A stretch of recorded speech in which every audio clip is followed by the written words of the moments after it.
Hey guys, J-Mart here, doing a follow-up video on my installation for my Govee permanent outdoor lights.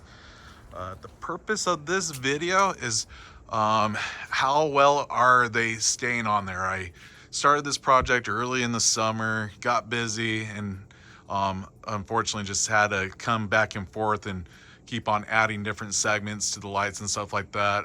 We do have them up now. It's December for the Christmas and all that. I did have them for Halloween, but never really finished permanently putting them in just because of time restraints.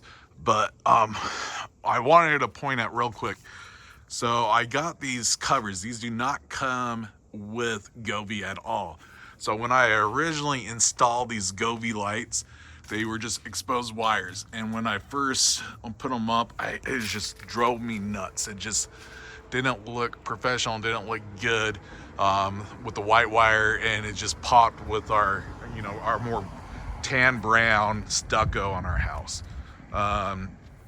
Give you a kind of idea because I haven't gone into this area and put covers on them yet, but it really was looking like this, where you had all these loose wires, different lengths, and trying to get them straight and go around corners. But the trays really do a good job where you can kind of tuck them into the trays and give that professional look. So I'm definitely going to be finishing that off. The other part is it does give some stability because you get some additional adhesive with the trays to hold them up.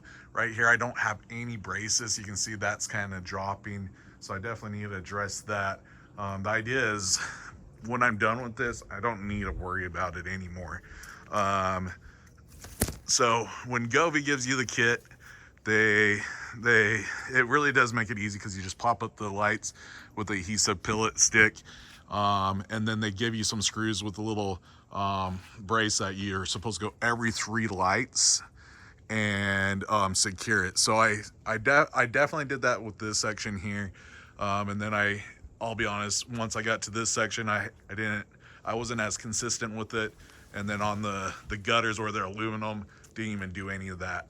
But the 3M definitely sticks really well on the aluminum.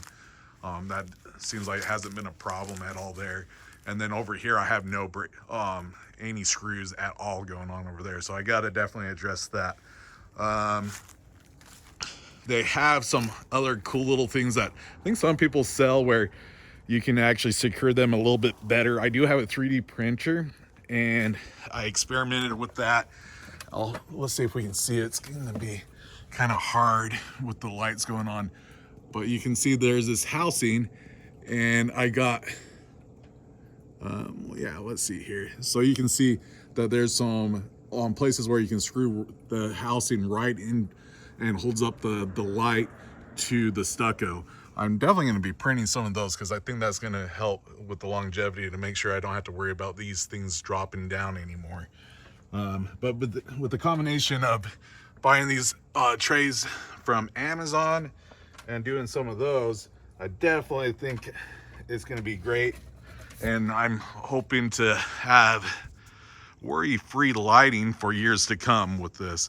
Once I'm done, I'll definitely do another follow-up video on this, let you guys know. But yeah, check out my description. I'm gonna drop some links. I'll include the Govee kit that I bought that I put on here, and including a link to the trays that I did. And you do have to trim a little bit off of them just to fit in between the different wires and stuff like that, but it was pretty easy to cut. I did it with a little miter saw that I had. But yeah, they're really easy. That you can cut them down to size and then just pop them up on there. So yeah, check out my description. I'll do a follow-up once this project's done. Overall, really like the setup.